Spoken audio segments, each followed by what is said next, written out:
మీరు స్వస్థబుద్ధి గలవారై ప్రార్థనలు చేయటానికి మెలకువగా ఉండండి. స్వస్థబుద్ధి ఎప్పుడొస్తదంటే మనం క్షమిస్తే వస్తది. ప్రభువా! మా రుణస్థులను నేను క్షమించి ఉన్నాను. మనం స్వస్థపడినట్లే.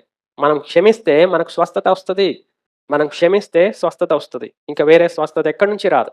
మీరు స్వస్థబుద్ధి గలవారై ప్రార్థన చేయడానికి మెలకువగా ఉండండి. మనం ఎల్లప్పుడూ ప్రార్థన చేయాలి. ఎందుకంటే ఆ రాకడ ఎప్పుడో మనకు తెలియదు. మనం చనిపోవడం ఎప్పుడో తెలియదు. మనం దేవుని ఎదుట నిలబడడానికి మనకు శక్తి కావాలి కాబట్టి శక్తి కొరకు ప్రార్థన చేయండి. దేవుని వాక్యాలు నెరవేర్చడానికి శక్తి కావాలి కాబట్టి శక్తి కొరకు ప్రార్థన చేయండి. ఆత్మ సిద్ధమే కానీ శరీరం బలహీనం. దేవుడు బలమియ్యాలని ఆ శక్తి కొరకు ప్రార్థన చేయండి. ఎందుకు ప్రార్థన చేయాలి?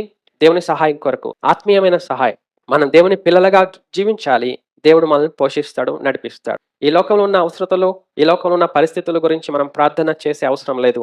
చేయకుండానే దేవుడు ఇస్తాడు. ఒకవేళ చేసినా గానీ అవి రెండవ స్థానం. కానీ ముఖ్య స్థానం ఆత్మీయ విషయాల కొరకు మనం ప్రార్థన చేయాలండి. అప్పుడే ప్రభు సహవాసంలో మనం జీవిస్తాం.